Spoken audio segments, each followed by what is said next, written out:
हरि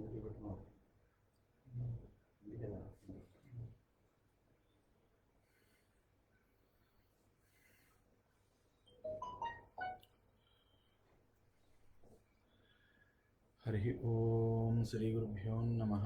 हरि ओम गणाधीश जो ईश सर्वा गुणांच मूलारंभ आरंभतो निर्गुणाच नमो शारदा मूल चत्वार वाचा गमोपंध आनंद या राघवाच। श्रीराम जय जय रघुवीर समर्थ श्रीराम सुखा सारिखे पूर्ण वैराग्य ज्याचे वशिष्ठा परिज्ञान योगेश्वराचे कवी वाल्मिका सारिखा मान्य ऐसा नमस्कार माझा सद्गुरु रामदासा। श्रीराम जय जय रघुवीर समर्थ श्रीराम श्रीकरं करुणामूर्तिं गोविंदं मत्सूदनं शुभाकारं हरिं वन्दे सुन्दरं लोकभूषितं श्रीराम जय जय रघुवीर समर्थ श्रीराम। प्रपन्न पारिजाताय तोत्रवेत्रैकपाणिये ज्ञानमुद्राय कृष्णाय गीतामृतदुहे नमः।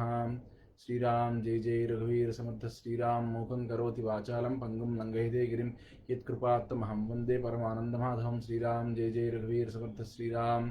पार्थाय प्रतिबोधिता भगवता नारायणेन स्वयं व्यासेन गृहीतां पुराणमुदिना मध्ये महाभारतम् अद्वैतामृतवर्षिणीं भगवतीम् अष्टादशाध्यायिनीम् अम्ब त्वाम् अनुसन्दधान् भगवद्गीते भवद्वेषिणीं। श्रीराम जय जय रघुवीर समर्थ Shriram.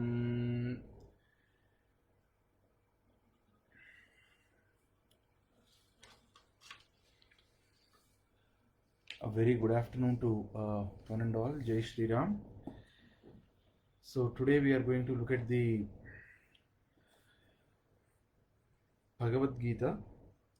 We'll start from, the whole idea of doing this series is that we would be trying to look at each and every chapter of Gita and try to see how it is beneficial to one and all of us.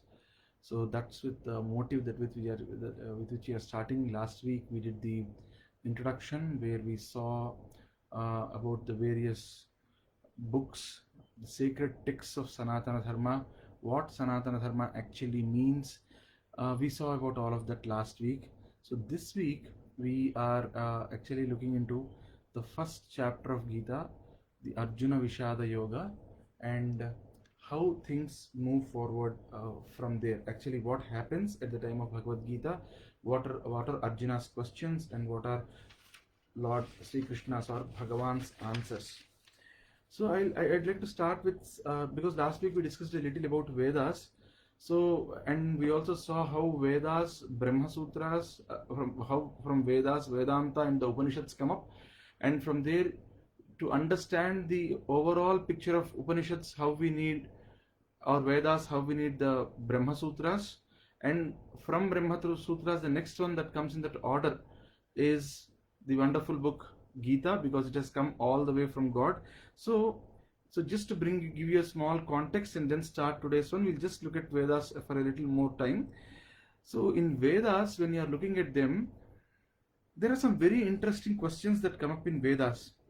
The question is like, they see when they, as I told you in the last session also, Sanatana Dharma is all about understanding the supreme reality, the Parabrahman. See, whenever I say Parabrahman or Brahmagyanam and all, it doesn't mean the four-headed God, the husband of Saraswati. No, we are not talking about that Brahma.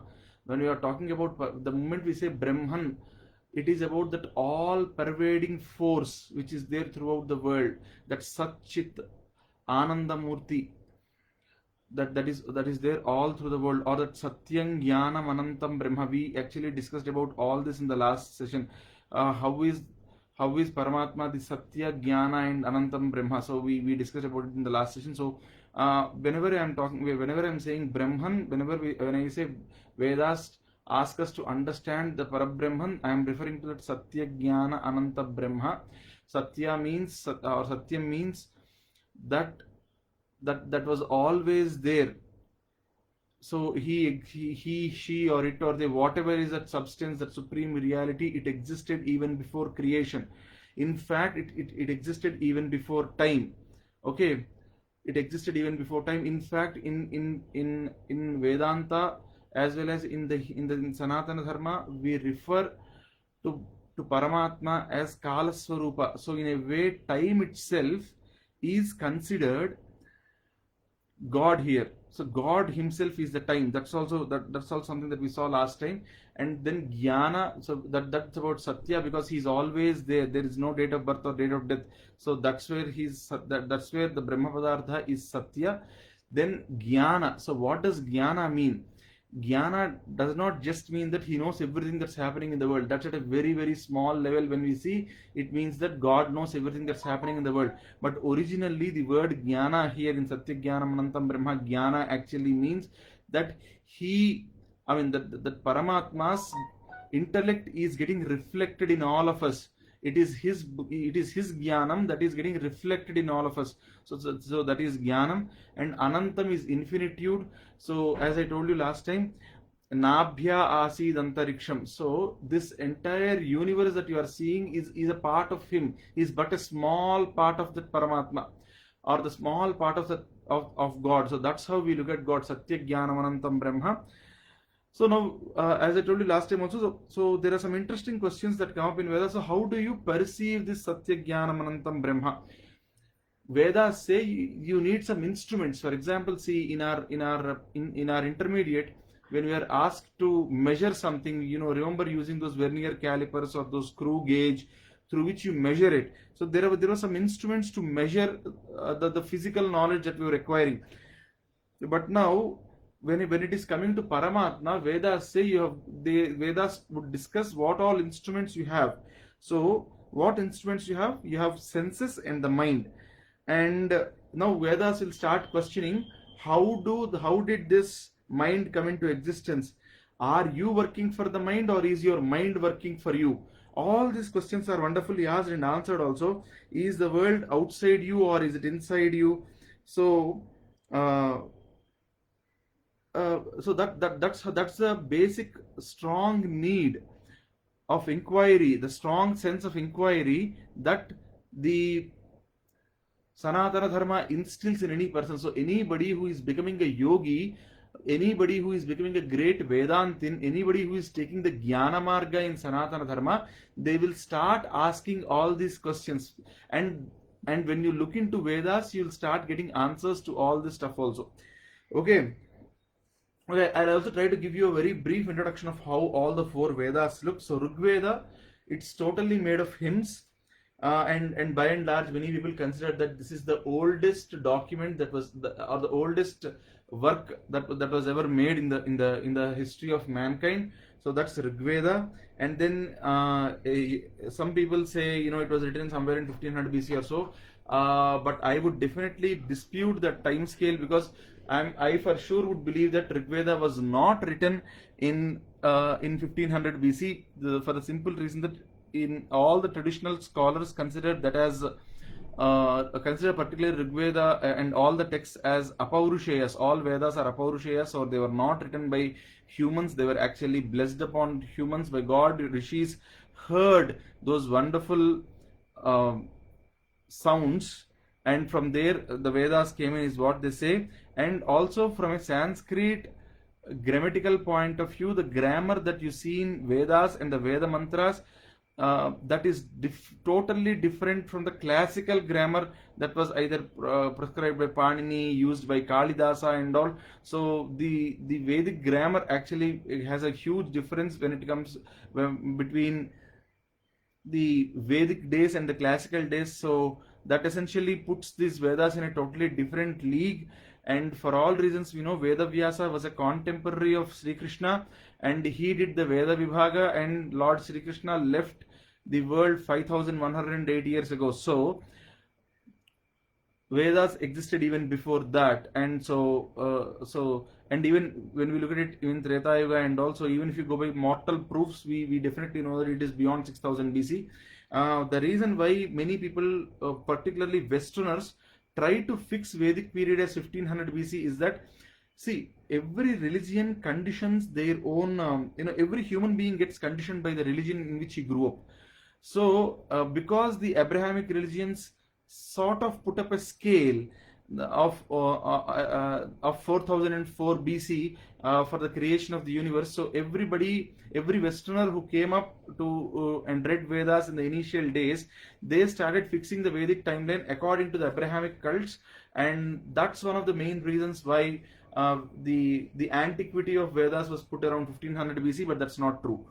Okay, now Rig Veda basically only hymns. Yajurveda hymns plus there are portions of prose that will talk about Yajna. Then you have Samaveda. Samaveda is 90% of the hymns of Samaveda are again from Rig Veda, and they have Rigvedic origins. And Samaveda is basically singing. They went to forest and they kept singing about it. And then Atharva Veda is more of an earthly stuff, how to handle machines and all also is spoken there. So initial parts of Vedas, they tell about rituals that a man needs to do, and here there are two things that are given to every human. Some of them are the compulsory things and some of them are the optional things. So they are nitya karmas and sometimes the naimittik karmas which happen only on special days. That's the naimittika karmas. So what are compulsory things that are prescribed? Sandhya Vandana. It might be astonishing for all the people to know that Sandhya Vandana was not just reserved. So one form of Sandhya Vandana was given to Brahmana, Kshatriyas and Vaisyas. Even Shudras used to do a different type of sun worship, and that also existed. So Sandhya Vandana is a compulsory work for every person that was prescribed. Similarly, there are many other things. Then Swadhyaya, Atidhi Yajna, Bhuta Yajna, Nitya Karma. All these are a part of the compulsory activities that a person is supposed to do in Sanatana Dharma. Then there is something called as Kamya Karma. This is something, you have a desire, you do a particular puja and all, that's called Kamya Karma. Those are optional things that a person can do or they cannot. So what Vedas wanted to achieve by making a person do all this stuff in the initial parts is they tried to have a disciplined man. Okay, they tried to have a disciplined man, and the understanding was that if you have a disciplined man with a basic understanding of things, you slowly push him into the second stage where his behavior is corrected, and from there you take him to the third stage where he starts doing upasana. And in upasana, the Vedas prescribe a person to pick up an Ishtadaiva, do or a favorite deity, do some upasana, and then aspire to become like the deity. For example, you read Ramayana 3-4 times, the third or fourth time when you are reading it, you want to be like Rama. Are you getting it? So that's the aspirational part that is instilled. And from there, and in the next level, the last level is where the Vedas ask us to go into Vedanta. Vedanta is nothing but the end parts of Vedas. They are also called as the Upanishads. Here is where the highest philosophical discourses start happening, and at these highest levels, Upanishad, you can just remember Upanishad in one word. If I have to say in one sentence, it's the Upanishad is the one which destroys all your ignorance. So there you start questioning. When you are into the Upanishads part, you start questioning as to if this is if I am the body, or what am I? Am I the soul? So if I am the soul, what is this body all about? All that questions and all, they come up in Upanishads. Okay, now that I have given you all this to Upanishads, the reason is after every adhyaya in Bhagavad Gita, you have a line which says, "Iti Srimad Bhagavad Gita Su Upanishatsu Brahma Vidyayam Yoga Shastre Sri Krishna Arjuna Samvade." The chapter name and all that stuff will come. So Bhagavad Gita is considered to be the nectar that has been brought out of Bhagavad Gita is considered, see, Sarvopanishadod Gavo means all Upanishads are cows. Dogdha Gopalanandana, the cow herd is Gopalanandana, which is Sri Krishna. Sarvopanishadod Gavo Dogdha Gopalanandana. Pardho Vatsaha. So for every cow there is a calf, right? The calf is Arjuna. Pardho Vatsaha. Sudhi Dogdha, which means the milk that is coming out, that is Gitamrutam Mahat. So the Sara of all Upanishads, or the or the essence of all Upanishads is brought and put in Bhagavad Gita. That's why Bhagavad Gita is so important. Uh, that's why I have spent so much of time in trying to bring you that connection between Vedas and Bhagavad Gita. So how from first parts of Vedas, as you enter the last parts of Vedas, you see Vedanta. From there, Upanishads come from Upanishads. If all the Upanishads are cows and Partha is the calf, then there is a milkman who is actually bringing out all this milk, and that person who is bringing all that milk is Sri Krishna, and that milk is Gita Amritam. Yeah, Yashwant, Gukarasya Andhakarasya Rakarastan Nirodhakrit Andhakara Vinashitva Guruditya Videte, and Krishna is the Jagat Guru. So he removes the darkness for the whole world with Bhagavad Gita. That's why we call Krishna as Krishnam Mande Jagat Guru also. Now let us get into the first chapter of Bhagavad Gita. So in the last session I told you how these two armies were facing each other, and Arjuna, instead of looking at adharma, he was actually looking towards at all his relatives. He felt all his relatives were there, right? So uh, now, the moment you hear about all chapters in Bhagavad Gita, there are about 18 chapters, and when Arjuna makes all these questions, Krishna tries to answer him. That's what is Bhagavad Gita, and in Bhagavad Gita you have like 18 chapters, and each chapter is ends with a word called yoga. So the first chapter is called as Arjuna Vishada Yoga, second chapter is called as Sankhya Yoga, third chapter is called as Karma Yoga, fourth chapter is called as Jnana Yoga, fifth chapter is called as Vijnana Yoga, fifth chapter is called as Karma Sannyasa Yoga, sixth chapter I think is called as Atma Samyama Yoga, seventh is Vijnana Yoga. So you have all these chapters which end with yoga. So what is meant by yoga? Yoga is not the yogasanas that we do here. Yoga actually means yujyate anena iti yoga. So what is yujyate anena iti yoga? So yoga means unity. So for lack of a better word, it's unity. So the way you unite with the supreme consciousness in the world, that is called as yoga. So if you think you have got Jivatma inside you, and then there is a Paramatma outside, if you are in Dvaita Sthiti, and then you uniting with Paramatma and getting into Advaita Sthiti is actually yoga. So Jivatma, Paramatma, and that unity is actually called as a yoga. Okay. So even that path that takes us towards this unity, that's also called as yoga. Okay, so unification with God and the path that makes us unite with God is also called as yoga. Now you might get a doubt, sir. Sir, okay, the unification can happen in many ways. Okay, you do nishkama karma, means you do your activity but don't have too much of expectations on the results.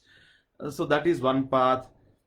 Doing bhakti, doing absolute surrender to Paramatma, that's another path. Doing dhyana, that's also another path. Or otherwise developing a lot of jnana inside you, not dhyana. Dhyana is meditating on God. That's one path to become one with God. The second one is jnana. This is the fourth one. So nishkama karma is the first one, bhakti is the second one, dhyana is the third one. The last one is jnana. So what is jnana? So you start looking at everything in the world and you start understanding whether it is real or unreal. So what is real, what is unreal? If something has got a date of birth, then it has a date of death. So it is not real forever. But if so everything that comes into your life actually eventually goes away from your life also. So everything that has a date of birth is unreal because it will have a date of death also. Then what is that permanent thing that is there inside all of us? That is the permanent thing. So this is in Sanskrit, this is called as nitya anitya vastu vivechana, which means you start looking at everything and you start questioning whether it is permanent or ephemeral. For example, imagine eating a wonderful dish, a wonderful sweet. Let us call it rasgulla. So imagine you are eating rasgulla that gives you happiness. The first rasgulla gives you happiness. The second rasgulla, the marginal happiness will decrease. Third, fourth rasgullas, it's still okay. But after eating fifth or sixth rasgulla, you'll say, can I eat some namkeens or stuff like that? So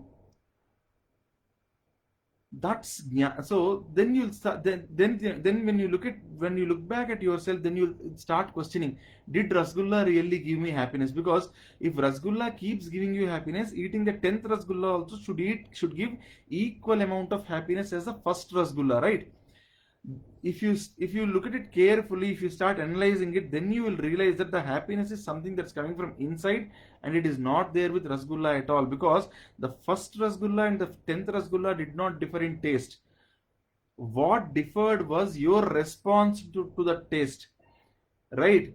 So when you start looking at each of these things, when you start analyzing each of these things, then you will realize that okay, uh, then you'll start realizing about the true nature of the universe, whether it is there or not, what is real, what is unreal, what is real happiness, what is unreal happiness, why am I not happy, or why am I happy. All these questions and answers will start coming to you, and that is one marga which is called as Jnana Marga. So I told you about four margas through which you can reach God: Nishkama Karma, Bhakti, Dhyana, Jnana. Then you might ask me a question, sir, you told the first chapter of Bhagavad Gita is called as Arjuna Vishada Yoga. So how did Vishada means Dukkham. Dukkham means, unhappiness. So how did Vishada become a yoga? That's a very logical question, right? That we all should have. That how on the earth does Vishada yeah, Yashwant, probably law of diminishing marginality, Rasgulla economics. Yeah, nice. Uh, so, how did Vishada become a yoga? So the first question that needs to come to all of us is, Arjuna actually felt sad. Arjuna Vishada yoga is nothing but the yoga of Arjuna's grief. So how did grief become yoga? How can grief unite you with Bhagavan? How can grief unite the Jivatma and the Paramatma? So this is a very very interesting question that we all would get right. So the answer for it is, see, uh, if you are crying, if your grief is for ephemeral things or the worldly things, that's still grief. For example, you are unhappy that you did not get the hike you wanted. You did not. You, for example, you did not get to have the car that you wanted, or you did not. You or probably you're a married man. You wanted to watch a cricket match on TV, and for some reason in the home they wanted to watch a serial or a movie, and you actually felt sad for it. So, and if you are feeling sad for these worldly things, it's sad and grief only. But if you are sad for the sake of dharma, if you are sad for for the sake of meeting God, for example, Ramadasa Swami in some of his kirtanas, the Kancherla Gopana or the Ramadasa Swami who built the Bhadrachalam temple, he cries saying, Ye Tirugananu Dayachu Chedavo Inavam Sodhava Rama. So he's actually saying, Natarama Bhavasagara Midanu Nailna Dalekshana Rama. He's saying, see, I'm in this samsara. I want to come out of this. I want to come out of this happiness and sadness that this samsara gives me. But you know what? You're not showing me any way to come out of this. So you please help me come out of this. So he's actually crying. He's saying, Array, everybody is able to see you. Why am I not able to see you? Oh God, when will you give your glorious darshan to these charma chakshus of mine? So when you are grieving for God, when you are grieving for God in the sense, when you are grieving that you are not able to see the God, when you are grieving that God is not giving you that uh, that that jnanam, that divya jnanam through which you can actually reach Him, when you are grieving for Him, when you are grieving for, I mean, you can call God as anything. I mean, if you think God is Ammavaru, then when you are grieving that she is not blessing you enough to for you to see her, that also becomes a yoga. Here, Arjuna's grief actually brought out a wonderful answer from Sri Krishna that became Bhagavad Gita. So that grief also is a yoga, because he, at this point of time, actually, why this is called as a yoga? There's a very wonderful sloka here where they say, where Arjuna says, Kimno Rajyena Govinda Kim Bhogair Jivitena Va. So he's not crying for the kingdom, or he's not even crying for the bhoga, which is the pleasure. What he is crying for is for the Lord. What he is crying for is for dharma. So that's where a person who wants to unite with God, he is called as a mumukshu. So because he is grieving like a mumukshu, and every mumukshu should have this grief. Now that's and Arjuna has got a complete vairagya bhava right now. We'll see all those slokas where Arjuna has got the vairagya bhava, what sort of dharma jigyasa he had, and what of paritapa. He was having a very sadness that he's not on the side of dharma or something like that. He was having all these doubts. So these are needed for any person who wants jnana or bhagavadaikyam. Bhagavadaikyam means becoming one with God. So because he had all these things, we'll see how he had all these things when we are looking at the individual verses in this chapter. But the reason is that's why Arjuna's Vishadam also became a yoga. Okay, having given that introduction, we'll now move on into I'll try to give you a very broad description of what Arjuna Vishada Yoga, what is the layout of this chapter. The first 1 to 11 shloka, I'm not going sloka by sloka only for this chapter. From the next chapter onwards, we'll look at every shloka, because here the first 11 slokas are basically descriptions of both the armies. So they are in Kurukshetra. You have got on one side you have got the Pandava army, a very huge one. On the other side you have got a Kaurava army, which is another huge one. So between these two armies, the way they are, who are all the warriors, the description of warriors on both sides is also given. For example, on one side you have Bhishma, Drona, Kripacharya, you have Duryodhana, Dushyasana, and all others. On the other side, you have all 5 Pandavas. Then you have Virata Raja. Then you have Drupada. Then you have Drishtadyumna being the commander in chief of the entire Pandava army. And then on the other side, you have the entire Kaurava army, which is being commanded by the great Bhishma himself. So you both have this, and all that stuff is spoken about. And then between 12th and 19th slokas of Arjuna Vishada Yoga, you get to see the way both the sides actually do the Shankhaninada. Means, Panchajanyam Hrishikeso Devadattam Dhananjaya Poundram Dadhno Mahashankam Bhimakarma Vrukodaraha Ananta Vijayam Raja Kunti Putro Yudhishthiraha Nakula Sahadevascha Sughosha Manipushpaka, which means the Shankha or the conch, who was blowing which conch. So Panchajanyam Hrishikeso. So at the start of the war, normally they blow the conch. So first Panchajanya is the Shankham of Hrishikesa. Hrishikesa is Sri Krishna himself. So that's so he blows that conch. Arjuna blows a great conch called as Devadatta. Bhima blows a conch called as Poundra. And Ananta Vijayam is a conch blown by Dharmaraja. Sughosha and Manipushpaka are the conches blown by Nakula and Sahadeva. So all these descriptions are given. Around the 20th sloka, you see that for the first time Arjuna does something interesting. He says, Senayor Ubhayor Madhye Ratham Sthapaya Mechita. So he is asking Sri Krishna, Lord Sri Krishna, who is his charioteer, he says, please place my Radha in front of both the armies, in the middle of both the armies, so that I want to see with whom all I need to fight. So Arjuna, in a way, is thinking like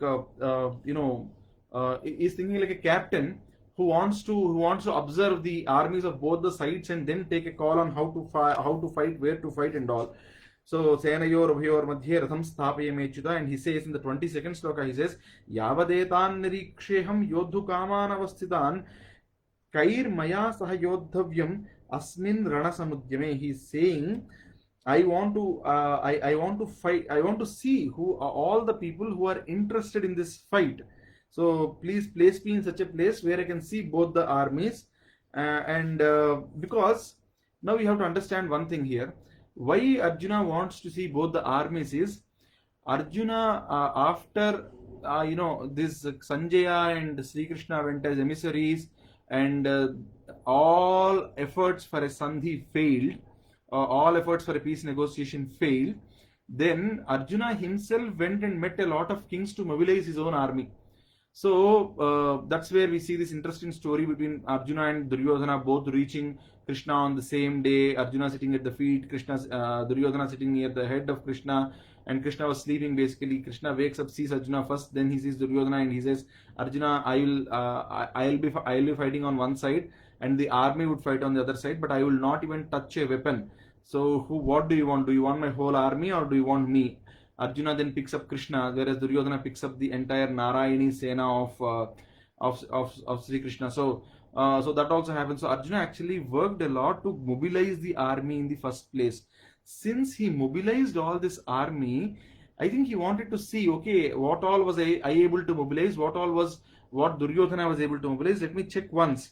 So then he goes and he says, भीष्मद्रोण प्रमुखतः सर्वेषां च महीक्षिताम् उवाच पार्थ पश्येतान् समवेतान् कुरु. Sanjaya says he saw Bhishma, Drona, everyone, and then he started speaking like this. He says, तत्र पश्यत् सितान् पार्थ पितॄन् अथ पितामहान् आचार्यान् मातुलान् भ्रातॄन् पुत्रान् पौत्रान् सखींस् तथा.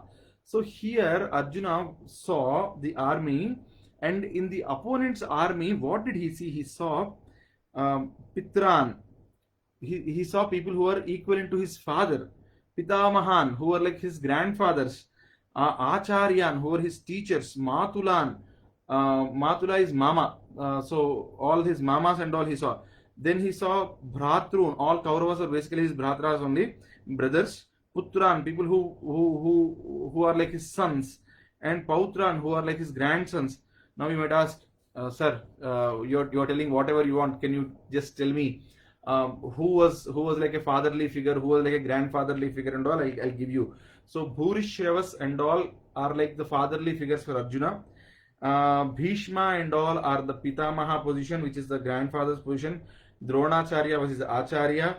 His mama Shalya was there. Shalya is the Madra Naresh. Shalya was the mama for Nakula and Sahadeva. So naturally he's a mama for Arjuna also. And Bhratrun, so entire Kaurava army was his, all 100 Kauravas were his brothers only in relation. And sons, so Lakshmana Kumara and all who are Duryodhana's sons. So they are at his son's level. And what do you call grandsons? Lakshmana Putra and all are at his grandson's level. Friends, Ashwadhama, unlike what many people say, Ashwadhama was a good friend of Arjuna. And then there are Hitaishi, a lot of people who like him, who wish good for him. Kritavarma and all, he saw all of them. And when he saw all of them, Tan Samikshisa Kaunteya Sarvan Bandhu Navasthitan. He saw all of them and then he started speaking. So what is he saying? Drishtvemam Swajanam Krishna. So this is where this word Swajana is probably the word which you should, which should be in bold, italic and underlined when we are reading Gita. So he's saying, Drishtvemam Swajanam Krishna Yutsam Samupasthitam Sidanti Mamagatrani Mukhancha Parisushyati Vepadhuscha Sarire Me Roma Harshascha Jayate. So from this 26th sloka until the 48th, from 28th to 47th sloka of this chapter is all Arjuna's grief. That's what we are going to see.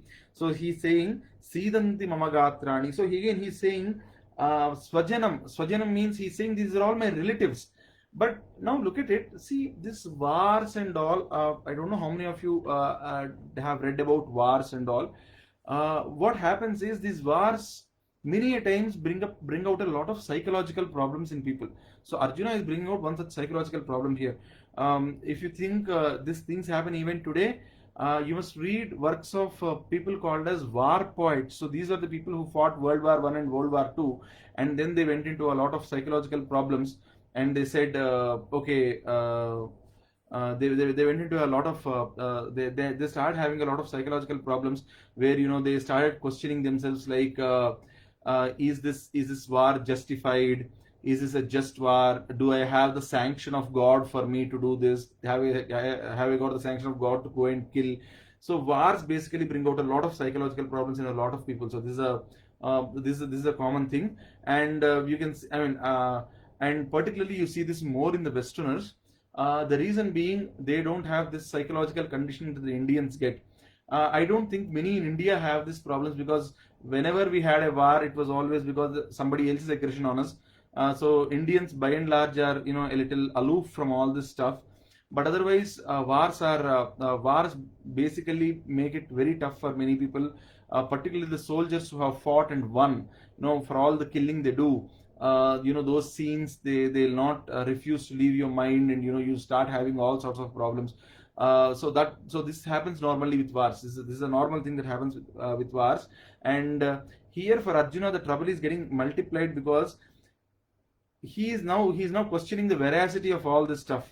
But Arjuna need not question the veracity of this Kurukshetra war at all. I'll tell you why. See, when you read Mahabharata very, very carefully, when you look at it, you realize that, see, Pandavas had their kingdom called Indraprastha, and they were called for Juda. Juda is nothing but, you know, the Juva, the game which you play. You they played that game. Pandavas lost it. The bet was that whoever loses it, I'm talking about the second Juda that happened. First time, though, it was a lot more complicated. Then the Pandavas got back their kingdom, and the second Juda, they say whoever loses the Juda, they have to go for 12 years of Vanavas and 1 year of Ajnatavas. So Pandavas have completed both of it, and so once they have completed both these conditions, what are they supposed to get? They are supposed to get back their kingdom. Now Duryodhana refused it. So Adharma is now on the side of Duryodhana, not on the side of Pandavas. Then Pandavas said, okay, if you don't want to give us the whole kingdom, give us at least 5 villages so that all 5 of us can live. But what did Duryodhana do? He said, no, nothing doing. He won't even give 5 needle tops worth land also. That's what Duryodhana said. So the Adharma is completely on the side of Duryodhana, and Dharma is completely on the side of Pandavas. Now, as a Kshatriya, Arjuna's duty was to uphold Dharma, and Arjuna was not doing that now. So this is the confusion that he is into. And here, why is he not able to do that? He is now saying, see, they might be wrong, but after all, they are my relatives. Can we accept it even in the modern days? We can't, right? So now this is the confusion that Arjuna has got. And look at the way he's speaking. He's saying, Društvevam Swajanam Krishna. He is not seeing the adharmics. It's like a police officer saying, you know what, my brother did a mistake. That was a heinous crime, I accept, but you know, at the end of the day, he is my brother. So is he fit to be a police? No, right? So that's the shoes in which Arjuna is right now. He's saying, Društvevam Swajanam Krishna. Yutsam Samupasitam. So this Yutsam means people who are ready to make a war, for a war. So I am looking at my own Bandhujan, and you know what is happening to me? My hands are becoming weak. Sidanti mamagatrani. Sidanti means becoming sidhila. Sidhila means, you know, dilapidated. My hands are betraying me. My hands are becoming weak. Sidanti mamagatrani. Mukhancha parisushyati. Parisushyati means going dry. So he's saying his mouth is going dry. Mukham actually means mouth. It's not just, I mean, I know in Telugu it means face, but in Sanskrit, mukham means actually mouth also. So mukhanja parisushyati vepadhuscha sarire me romaharshascha jayate. So he's saying vepadhuscha means, you know, shiver. So I'm having a shiver. I'm shivering from inside, and I'm also having goosebumps. So I am not able to. He's saying, I'm not able to handle my bow, Gandiva. He's saying, Gandivam samsrate hastat chokchaiva paridahyate nacha sekyomyavasthatum bhavati micha me manaha. So he's saying, even my Gandiva is falling from my hand, and my skin is burning. So you look at it, it's a big psychological problem. You see panic attacks and all similar stuff. So that's what he's currently facing, and he's saying, I'm not even able to stand. My mind is going out of my control. And he's saying, Nimittani cha pasyami viparitani kesava nachasreyo nupasyami hatva swajanamahave. He's saying, I'm seeing a lot of bad omens, and I'm not seeing any reason as to why I should kill my own relatives. And here he's making a very interesting and a big statement here. He's saying, Nakangshe Vijayan Krishna, Nacharadyam Sukhanecha, Kimno Rajyena Govinda, Kimbhoger Jivitenava. He's saying, I don't want kingdom. I don't want happiness. I don't want pleasures. because by killing these people, if I get all of that, what is the use of having all that stuff with me? And then he talks a lot of other things. Yasha Madhya Gangshan, he talks about a lot of things, and then the in the 36th sloka he's saying Nihatya Dharta Rashtraannaha Kapritisya Janardana Papamevasriyet Asman Hatvaita Natatainaha. So this is a very, very important shloka. If anybody is listening to this a bit seriously, I really want them to bookmark this one shloka, because here Arjuna's confusion is that he's saying, I know that these guys are atatayis. Atatayi is a very, very big word in Sanskrit. What does atatayi mean? Atatayi is Agnido Garadaschaiva Sestra Pranit Dhanapaha Kshetradarapahatta cha Shadaite Hatatayinaha. So atatayi means one who has got one of those 6 qualities. Now Arjuna is saying that I know Duryodhana and all are atatayis, but still I don't want to kill them. What will I get by killing Duryodhana, who is an Atatayi? So who is an Atatayi? Atatayi means one who burns houses. So Duryodhana did that. Remember Lakshagriha Dahana, where Pandavas are, where Duryodhana comes out with an elaborate sketch to burn down all Pandavas. So that's one. Then Agnido Garadasya. Second one is putting Garala, or putting poisoning someone. So the second quality of an Atatayi is to poison someone. And the third one is, so Duryodhana did this also. The second one also Duryodhana did. Remember, he poisons Bhima and throws him into a pool. The third one is using your weapons to torture others. So that's also another quality of an Atatayi. Okay. Then fourth quality is one who steals money. He is also called as an Atatayi. Duryodhana actually has stolen the kingdom of Pandavas using Maya Juda. So that's he fixed that also. One who occupies others' lands is the fifth quality of an Atatayi. Again, currently Duryodhana is occupying the lands of Pandavas. And the last one is the last quality of an Atatayi is one who abducts or insults others' wives. So we all know what he tried to do to Draupadi, right? What Duryodhana tried to do to Draupadi. So now, so all these 6, see. So when you are looking at, so when you are, see, now what Arjuna is saying is, I know Duryodhana did all these mistakes. It's like, the police inspector saying, this guy has done all sorts of crimes under the IPC sections, but I don't want to punish him because, what will we gain by punishing him? That's the sort of argument he's bringing. He's saying, Nihatya Dharta Rashtraannaha Kapritisya Janardana. What will I get by punishing Duryodhana? I will not get anything. I know, but he has committed all these 6 crimes. So that's how he is. So are you seeing that? So he knows that the other guy has committed a mistake, he has committed a crime, but he doesn't want to punish him. So that's a very very confused state of mind, right? That's what he's all talking. And then he goes on to say Tasman Narha Mayam Hantum Dhartarashtran Swabhandavan. Again he keeps saying Swajinam hi kadam Krishna Swajinam hi kadam Hatva Sukinasyam Madhava. He's saying, I know these are idiots, these guys have done a lot of mistakes, but you know what, they are at the end of the day my relatives. How can I kill them? And then he's saying, now he's taking the argument to the next level. Every time you see in Arjuna's argument, he's saying swa, he's saying my people.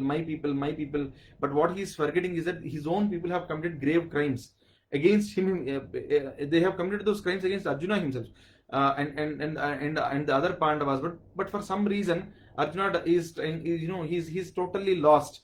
And then now he's taking this argument to a totally new level. He's saying, Yadhyapyeteena pasyanti lobhopahatachetasah kulakshe kritam dosham mitradrohe cha padakam. He's saying, I know these guys wanted the kingdom and they became lobhopahatachetasah. They usurped everything that was ours with their greed. But you know what? Why should I kill a greedy man? If I kill a greedy man, what happens is now I can kill all these fellows. But if I kill all these fellows, my kula means my clan, it will lose all its male members. Okay, so once that happens, there will be a lot of problems because he is saying kulakshaye pranasyanti kuladharma sanatana dharme nashte kulam krushnam adharmo bhivatsa. So all dharmas of my clan, they'll stop. Okay, and then adharma vivat krishna pradushyanti kulastriyah strishu dushtrasu varshneya jayate varna sankarha. So I'm killing all the men, the women will be left out, and if the women are left out, somebody else might they might pick somebody else as their husbands, and if that happens, then the varna sankara will happen. Sankaro naraka eva kulagnanam kulasya padanti pitaro shesham lupta pindodaka kriyah. So if all the male members are dead, so who will do the who will do the all the uttara kriyas for all the pitras who are there? So he's talking, and he's saying, all the women might go out and marry somebody else. He's in a totally confused state. He's saying all the kulastris will make it varna sankaram, and also that is that where he's saying that this entire clan will be lost. They'll marry outside the clan. This is not something correct for me. He's talking about all that stuff, and then he's saying aho bata mahatpapam kartum vyavasitamayam yadrajya sukhalobhena hantum swajanamudhyata. He's saying, if I now kill all these people for the sake of war, for the sake of Rajya and the war, then it will become a Mahapapa for me. So that's what he's trying to give a logical explanation. And after telling all this, he's saying Edi Mama Pratikaram Ashastram Shastrapanayah Dhartarashtra Rane Hanyuhu Tanme Kshemataram Bhavet. So he's saying, I'll leave all my weapons. If they want to kill me, let them kill me. Because if I am leaving this war and going back now, first thing is that I will have a happiness in my heart that I did not harm my bandhus, I did not harm my friends, I did not harm my teachers. So with that, I'll go away and live. He said all this stuff. He is making all sorts of different arguments without any coherence. And finally, after concluding his argument, he says, Eva muktva Arjuna sankhye radhopasta upavishatu visrujya sasaram chapam sokasam vignamanasaha. So which means, he says, Arjuna has left everything and he has sat down in the Radha, and he is now totally confused, and he is looking at Krishna for some guidance. Now, radhopasta upavishat is the line that you would like to underline in reading, because Ratha in Vedanta has another meaning. So what does Radha mean? Radha is nothing but the body. Okay, so we are looking at a Vedantic meaning of the same shloka. So here Radha means body, and okay, there is a sense. I'll give you the original shloka itself, so that will be easy. Atmanam Radhinam Vidhi means Atma is the person who is riding the Radha. Shariram Rathamevacha. So your body is the Radha itself. Buddhim tu Saradhim Vidhi. So your intellect is the Saradhi, or the person who is controlling the chariot. Okay. Manah Pragrahamevacha. So now a charioteer who is controlling the chariot, he will hold some reins with which he will control the horses, right? So the reins are nothing but the manas, the man of ours. Okay, and the horses are nothing but indriyas, or the senses of our body. Indriyani hayanyahuhu indriyebhyah parammanah manasastu parabuddhe yobuddhe paratastu saha. So that's what Lord Krishna himself says in the upcoming chapters of Gita. So in the senses or your horses. So if your mind, your intellect is not controlling your buddhi, if it is not controlling your horses using the manas, and the horses are running in their own directions, then the chariot will go nowhere, right? So Arjuna now, so when you look at the Vedantic meaning of this one sloka, Arjuna now has fallen into the body. Means his intellect is now not going beyond his physical body and thinking. Okay, so he has fallen, he has sunken in himself into that body, thinking that it is real, and now he has surrendered himself to the manas instead of buddhi, and he is talking all sorts of things to Krishna. Okay, Now, after this is over, there is at the end of every chapter of Bhagavad Gita, you have this one interesting line, which is beautiful. It says, Om iti Srimad Bhagavad Gitasu Upanishatsu Yoga Shastre Srimad Bhagavad Gitasu Upanishatsu Brahma Vidyayam Yoga Shastre Sri Krishnarjuna Samvade Arjuna Vishada Yogo Nama Prathamodhyayah. So this is how the line comes. So iti Srimad Bhagavad Gitasu. So why are they using Bhagavad Gita? So Gita here means, I have to give you an example or a meaning of what Gita means. So there are a lot of Gitas that you would see in Sanatana Dharma. You see Ashtavakra Gita, Atri Gita, Vyadha Gita. So there are a lot of Gita, Kapila Gita. So in Sanatana Dharma, any passage, any part of the epic or any part of the book that directly talks about Brahma Jnana and the unity of the Jivatma and Paramatma, if it is talking about the oneness of Parabrahman, it is called as Gita. So here Sri Bhagavad Gita Su means,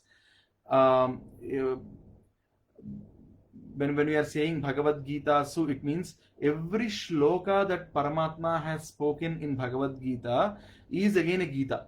So Bhagavad Gita, so that's why the plural Gita Su is used here. Bhagavad Gita Su, Upanishatsu, as I told you before, Bhagavad Gita is the Sara or the nectar of all the Upanishads. So Bhagavad Gita Su, Upanishatsu, Brahma Vidyayam. Again, please remember, whenever I say Brahma or Brahma Vidya, it is not Mr. Saraswati. It's not the husband of Ma Saraswati. We are talking about the Parabrahman, the Satchidananda or Satyangyanam Brahma. So to reach that Parabrahma, this Srimad Bhagavad Gita, so Brahma Vidyayam. So that this Vidya is going to take you there. Brahma Vidyayam.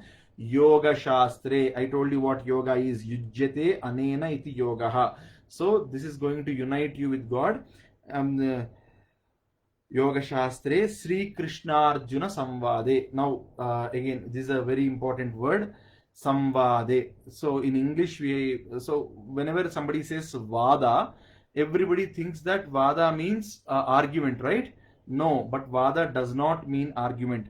Vada actually means without any preconceived notions. If two people are discussing, if two people are discussing anything without any preconceived notions, with a very, very open mind, that is called as Vada.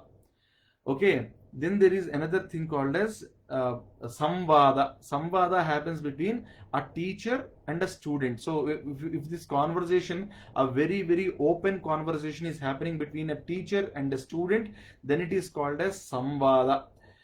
Why is it important to have a conversation between a teacher and a student? It's very, very interesting here, because Samvada, because see, the teacher is at a heightened level, he is at a higher intellectual level than the student. Okay, but the student is not hesitant to ask the teacher.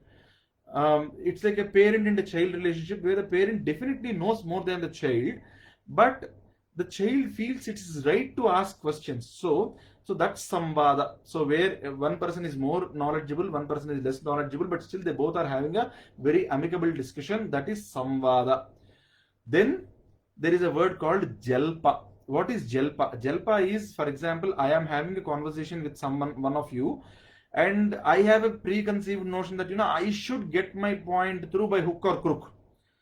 So I have some understanding of the subject, but I really don't want to consider your standpoint. I want to just push through my argument and go away. That is called as Jalpa. Then the last one is called as Vitanda. So there are 16 of them. I'm only giving you 4. Vitanda is where I also don't know anything. Probably you know something, but I come to the argument and I start making all sorts of, whatever you try to tell, I'll just try to obfuscate you. I'll just try to confuse you and the audience. I just stick to one point, and I just keep harping around it. And finally, at one point of time, you become either too restless, to even talk to me. You say, this guy is an idiot, he won't even understand. And then I say, see, he was not able to convince me, so I have won. So that is called as Vitanda. So there is a very famous, if you are a Telugu person, you would know this. Many people said, don't do Vitanda Vada and all that stuff. So that is Vitanda. Okay. So here what is happening between Krishna and Arjuna is Samvada. So इति श्रीमद् भगवद गीतासु उपनिषत्सु ब्रह्म विद्यायां योग शास्त्रे Shri Krishnarjun संवादे the first adhyaya is Arjuna Vishada Yogo Nama Prathamo Adhyaya. So that's the first adhyaya of Bhagavad Gita, where we saw what Arjuna was trying to say. Now we'll move to the second adhyaya of Bhagavad Gita, which is called as Sankhya Yoga. Now, Sankhya Yoga is a very, very interesting adhyaya. It is the second biggest chapter of Bhagavad Gita. Yes, Yashwant, very true. Actually, Sahana Vautu, Sahana Bhunaktu, Sahaviryan Karavavahi, Tejasvinavadhitamastu ma vidvishavahi. So that's very true. So that's there also. Both the teacher and student are praying that whatever we learn here, whatever we discuss here, should actually help the whole world. So that's what they both talk. So very true, very nicely brought up at the right time. Thank you very much for bringing it up. Now the second chapter is called as Sankhya Yoga. Now in Vedanta you have got a lot of schools of philosophy. In the last session also I spoke about this. One such school is called as Sankhya Yoga, and the originator of Sankhya Yoga is or the Sankhya school of philosophy. His name is Kapila Maharshi, again an incarnation of Paramatma himself.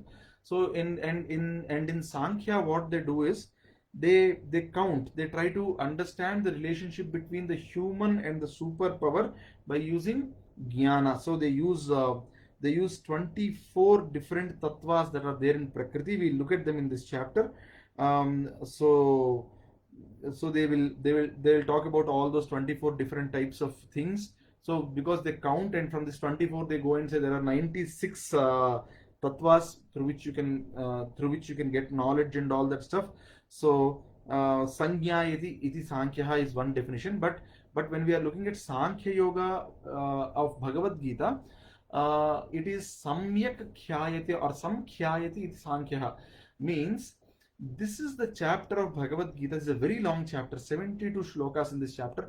This is a very long chapter. And here, this is a very important chapter because here the best knowledge of Atma Tattva is given. Means how is Atma? How does it come up? How does it stand? All that stuff is spoken here. So 20 shlokas, from the 10th shloka of Sankhya Yoga till the 30th shloka of Sankhya Yoga, you see Paramatma himself, Bhagavan himself talking about Atma Tattva and all, because Atma Tattva was described so beautifully in this yoga. That's why it is called as Sankhya Yoga. Okay, Samyak Khyayate iti Sankhya. That's the definition I want you to remember for Sankhya Yoga. Like the previous chapter, even for this chapter, I'll give you a physical map of how things are. Arjuna's lamentations, which he had in the previous chapter, that will continue for some more time in this chapter also. The first 10 slokas are basically his lamentations. From the 11th sloka to 30th sloka, as I told you before, this is the Atma Swarupa Varnana, or this is the place where Bhagavan actually, Sri Krishna actually tells us what Atma is, what are Atma's qualities. All the famous Bhagavad Gita shlokas like Nainan Chindanti Shastrani, Nainan Dahati Pavakaha, Nachainam Kledayanti Apo Nasosheti Marutha, which is a very, very famous sloka, many people know. That also falls in this 20 slokas only. So it's a very, very important adhyaya, very, very interesting slokas, the 11 to 30th slokas.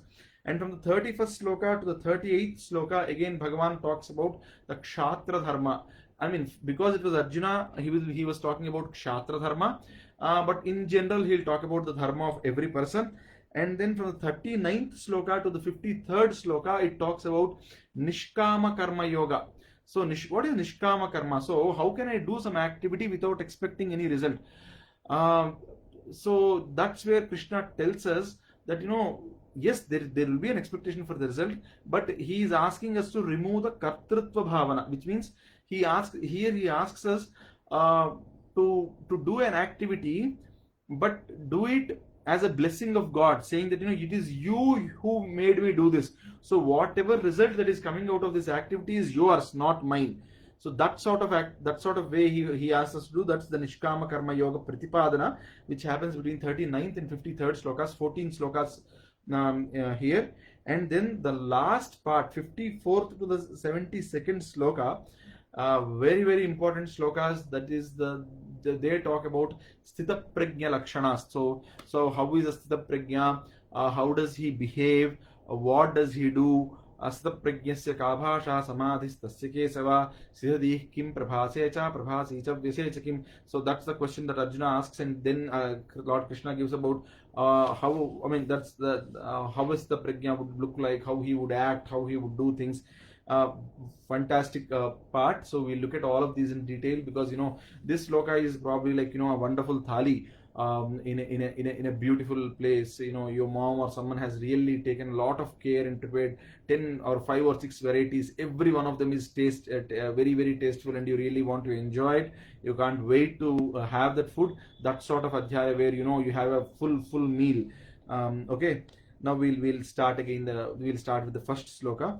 Tam tadha kripaya vishti. Here Sanjaya is speaking. Now, this is something that I did not tell you probably previously. Bhagavad Gita actually comes on the, I think on the 11th day after the war begins. So, because the first 10 days, Dhritarashtra was too confident that, that his side is going to win the war. He is really rattled and unsettled by the fact that Sanjaya tells him that Bhishma has fallen. Then he says, okay, I want to know about the whole thing, so tell me from the start. That's why Margashira Shuddha Ekadasi is considered as Gita Jayanti, because it's the 11th day of war. Remember, it's the 11th day of war on which it has started. So now Sanjaya is saying, so Sanjaya is now narrating this to Dhritarashtra. Tam tadha kripayavishtam ashrupurna kulekshanam vishidantamidam vakyam uvacha madhusudanaha. So Sanjaya is saying, so Arjuna fell into that chariot. He left his Gandiva, he is crying. So now Krishna looked back at him. He had a smile in his face, and he is saying, and he began his speaking. So this is the first sloka where Krishna is going to speak. So the second sloka of Sankhya Yoga is the first sloka that Sri Krishna speaks in Bhagavad Gita. So that sloka is Kutastva Kashmalamidam Vishame Samupasthitam Anarya Jushtam Asvargyam Akirti Karamarjuna. Now see, Krishna is addressing this at 3 levels now. He is like a psychiatrist, or a psychiatrist deals with problems at a very low level. Philosopher deals it at a higher level. So for now, Krishna is dealing this like a very, very nice psychiatrist. He's addressing this at 3 levels to Arjuna now. He is saying, Kutastva Kasmelamidam. From where did this dirt come into your mind? Kashmelam is dirt actually. Kutastva Kasmelamidam Vishame Samupasthitam Anarya Justam Asvargyam Akirti Karamarjuna. Vishame Samupasthitam. In this troubled time, why did this dirt come and catch you? So dirt is nothing but Ajnana. So in a way he's referring to Ajnana here. Anarya Justam means, now don't think this Anarya Justam is again this Aryan Dravidian theory. That's that's a junk theory already. Only that was used to divide Indians by the British. So as a part of their divide and rule policy, this Arya Dravidian theory came. But Arya actually means, I mean, Arya is a person who is respectable, who is learned, who is so that's where you see in a lot of places where you see wives calling their husbands as Arya Putra, which means you are born to a great person. So Arya means a noble person, not nobility again, not royalty or nobility, that sort of stuff, because every word in English has got so many meanings that people can easily squeeze anything that they want. So what Arya here, Arya in general means is a person who is respectable because of his deeds, because of his learning. So here he is saying Anarya Justam means the way you are talking now is something which people with little respect, or with people who deserve no respect, the way they talk, that's the way you are talking. Anarya Justam. Asvargyam. So this is not going to give you a place in paradise also. Asvargyam. Akirti Karamarjuna. So what is Akirti Karamarjuna? He's saying, see, Arjuna, till now you have got a lot of reputation, a lot of kirti is there. Why? Because the world knows that Arjuna is one of the greatest warriors who doesn't turn his back at any time of in any war. He can walk his way through. He can fight his way through. But now, if you are leaving war and going away, that's going to take away all the kirti that you have got. So he's saying, Kutastva kasmelamidam vishame samvastidam anarya justam. So the one point that he's first is that the first point he's saying that this is done by people who are not respected, who don't deserve respect. Two, this is so which two this is something that is going to not going to give you heaven also. The last thing is that this is going to give you a lot of bad name, a lot, you're going to lose your reputation. So he is touching three different levels. One is at an individual level where your consciousness doesn't permit you to do certain things. For example, you see a lot of very learned people when they travel and all, they see a woman standing, they just for example, you're in a bus, you have a seat, and that's not a lady's seat, you are in a gent's seat, but you see a pregnant woman walking in, and you know, sometimes it's a reflex, right? You just stand up and say, ma'am, come and sit. Or you see an old person standing, you will say, please sit, I'd like to stand. So that's a very reflexive action. That's something that your consciousness is telling you. So anarya justam is Krishna is attacking at that level of Arjuna right now. Okay, asvargyam. So Arjuna was talking about all this pitru karmas and all that stuff, right? So he's saying, okay, while you are talking about all that stuff, the act that you are doing right now is not going to ensure that you are going to good lokas after your death. And the last, okay, you might say these two are too personal to me. The last, you will not be able to live in the society also because of your bad reputation, that that when people start laughing behind your back that this guy ran away from a bar. The next sloka is even more interesting. He says, Klaibyam masmagamah partha naitatvai yovapadyate kshudram hrudaya daurbalyam tyaktvo tishtha parantapa. Klaibyam. Klaibyam means klibatva. What is klibatva? Klibatva is, in a way, the easiest word to use is no, it's not even any biological issue. It's like talking about somebody as impotent. Impotent is probably the exact word. So he's saying, Arjuna, from where did this klibatva or that napumsakatva come to you? So other meanings of this can be also, adhairya, or cowardness, or cowardice. Cowardice is basically the meaning. So he's saying, this kliba, from where did this kliba come to you? Klaibyam masmagama partha, leave it. Kshudram hrudaya daurbalyam. Whatever you're getting is, your heart is becoming weak. This does not suit a person like you. Okay. Tyaktvothishta parantapa, leave it and stand up. That's what he's saying. Okay. Now let me take a detour and take you through other things that he says. So even for anyone, in a way, when you look at this whole setup and things of Kurukshetra war, every one of us has this Kurukshetra war in our lives, where we want to go and attain that Paramatma. So for that, you will always have to do a war in the sense, the world is not going to respect you for a long time, because people will think that you're just passing away your time. Your family might or might not be there with you in this journey, and every now and then you will start getting the questions like, will I be able to do this, will I be able to complete this? Forget that. Taking a risk, being an entrepreneur, all these are those risks where this sort of thought process will come into you, where you are leaving the safety net of around you, and you're stepping into something, and then you'll start having all these questions. Why can't I go back? Why should I face all this stuff? But if you really want to be successful, either in the Paramarthika way or in the regular life way, you need a few qualities. The first, the Dharma Shastra, it tells us about some 6 qualities that you need, through which you can actually succeed. There it says, Utsaham, Sahasam, Dhairyam, Buddhi, Shakti, Parakramah, Shadete, Etra Tishtanti, Tatra Devopi Tishtati. Which means the 6 qualities that you need for your success in life are, first one is Utsaha. because when you are going to start some activity, you should have that excitement. You should be very very excited to go and do that stuff. Sahasa means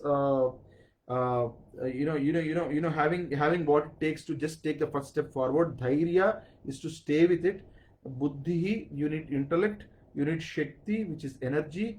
Parakramaha, facing wherever Parakramaha is facing without any worry in the heart. So Parakrama. So these six are needed, and Arjuna right now doesn't have any of them. So that's why Krishna is actually daunting him with this word Klaibyam Masmagama Pardha. Indirectly, he's saying, leave all these bad qualities. Think of the one through which you can succeed.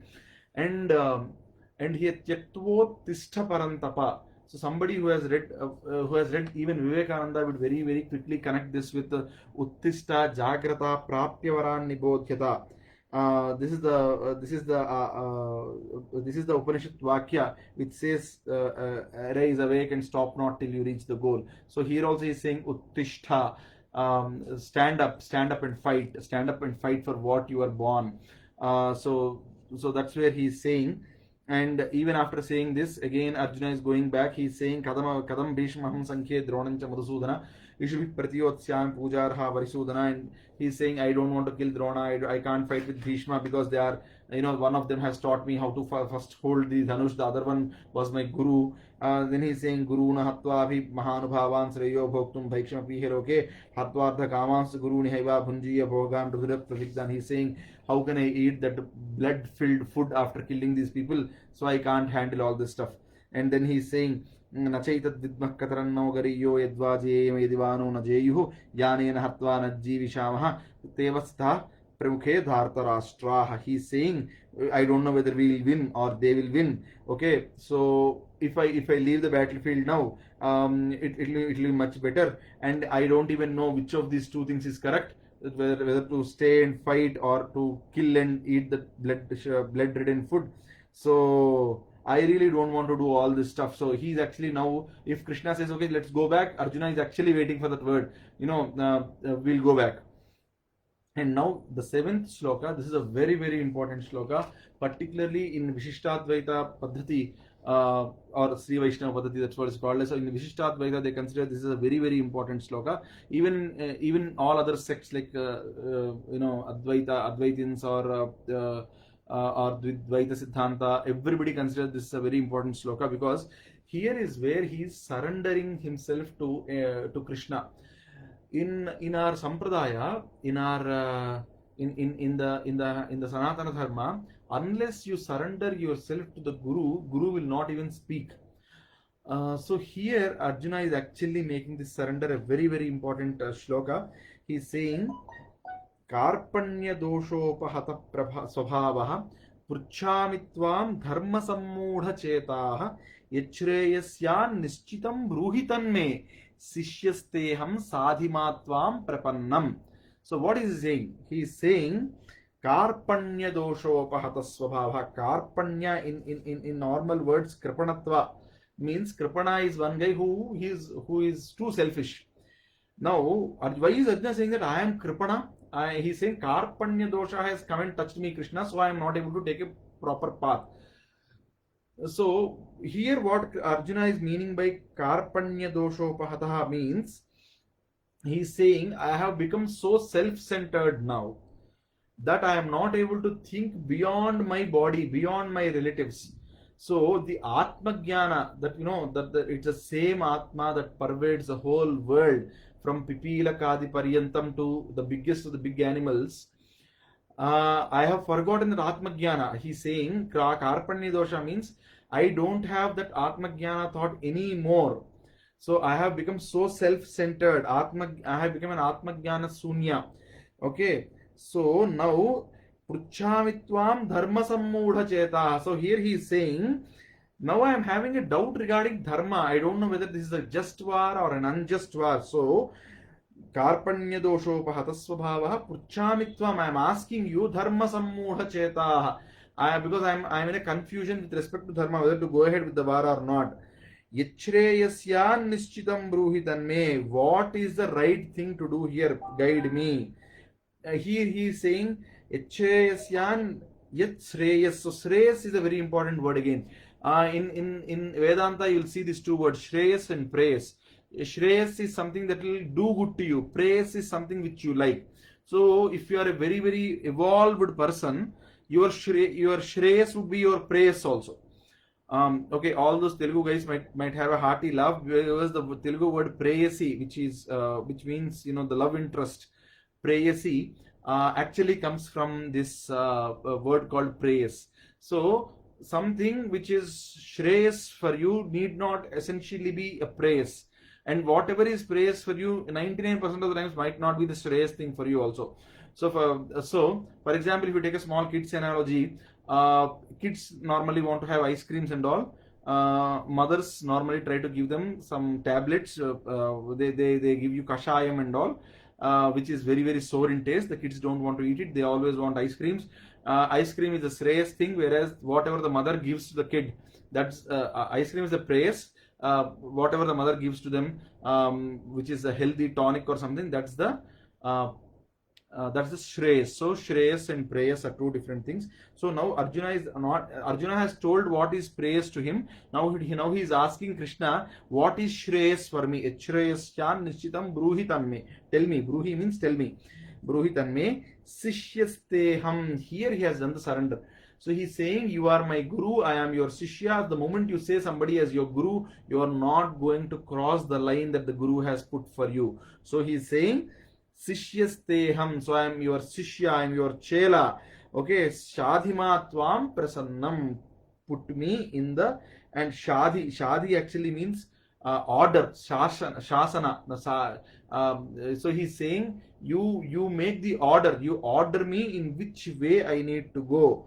And then so this is called in many Visishtadvaita commentaries, they say that this is the sloka where he has done the surrender, where he said Dasoham.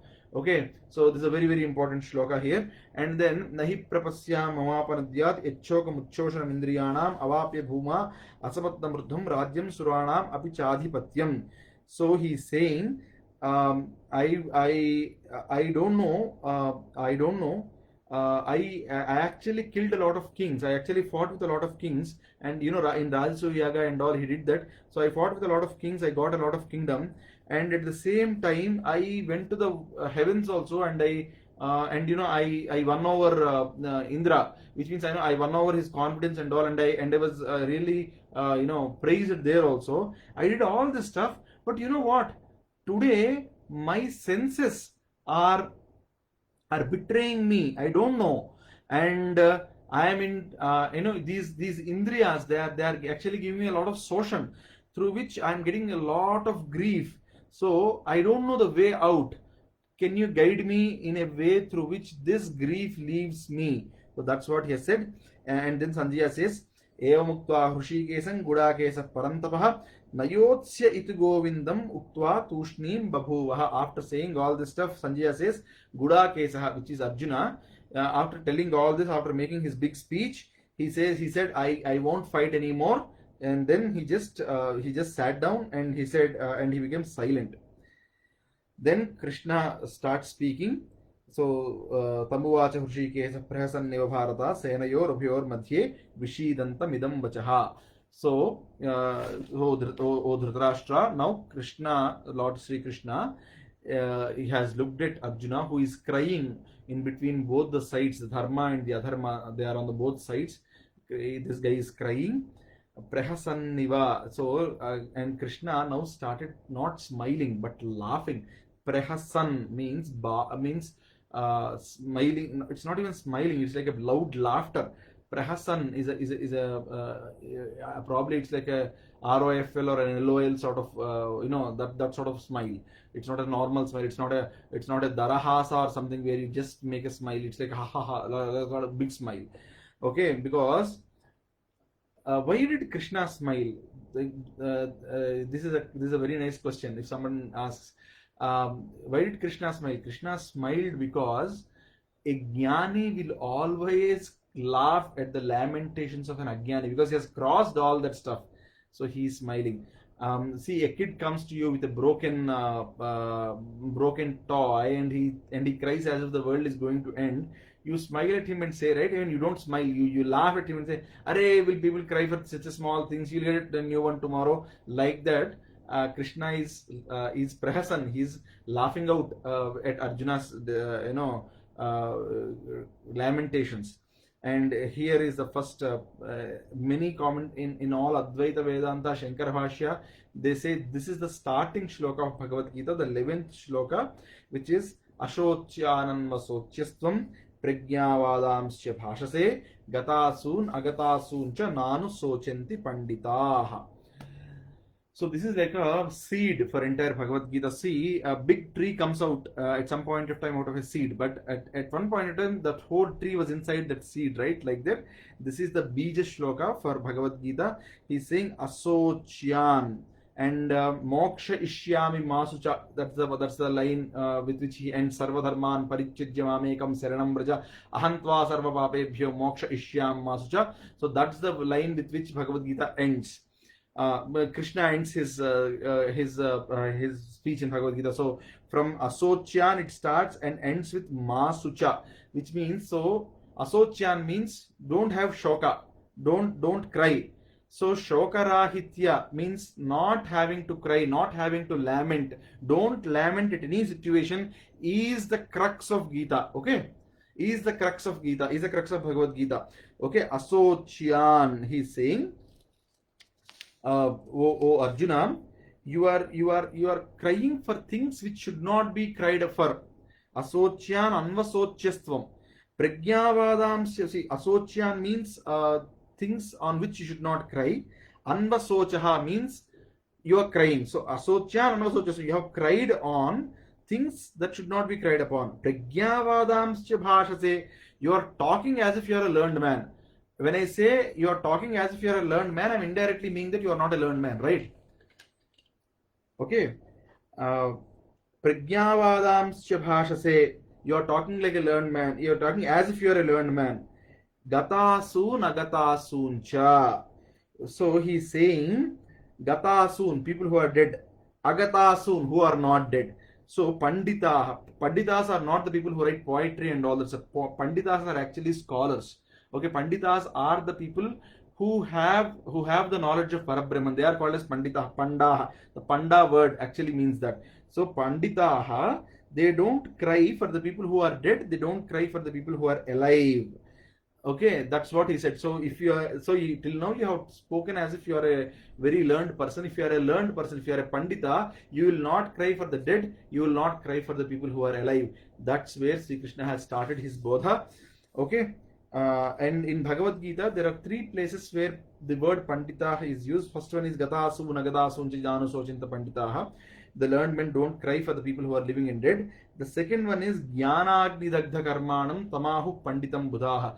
So a person who with his intellectual prowess has burnt all the desires of that came out of his karma. Jnanagni Dagdha Karmanaha. All the results of karma, that a person who has burnt it, he is also called as a Pandita. And the last, where in the third place where Krishna refers to Pandita or the persons who are learned, is he says Sunichaiva Swapakecha Pandita Samadarsinaha Vidya Vinaya Sampanne Brahmane Gavihastini Sunichaiva Swapakesa Pandita Samadarsinaha. So a learned man treats, for a learned man who has got Atma Jnana, he looks at a Brahmin Vidya Vinaya Sampanne who was a learned Brahmin, Brahmane Gavi Hastini. He looks at an elephant, he also feels the same thing. Gavi means again cow, and even a dog. He looks at all of them with the same level because the Atma is there inside all of them. So like that. So that's a meaning for Pandita that's given. And again, currently Krishna is telling Arjuna that Asocyanan Vasochas. You are thinking of something. You are while you are talking like a Pandita, you are crying for things that should not be cried for, and you are and any Pandita, any learned person will not cry about people who are living or people who are dead. So with that shloka, we'll pause for today. We'll do the rest of the things in the upcoming weeks. Any questions that any one of you have, I'm more than happy to take.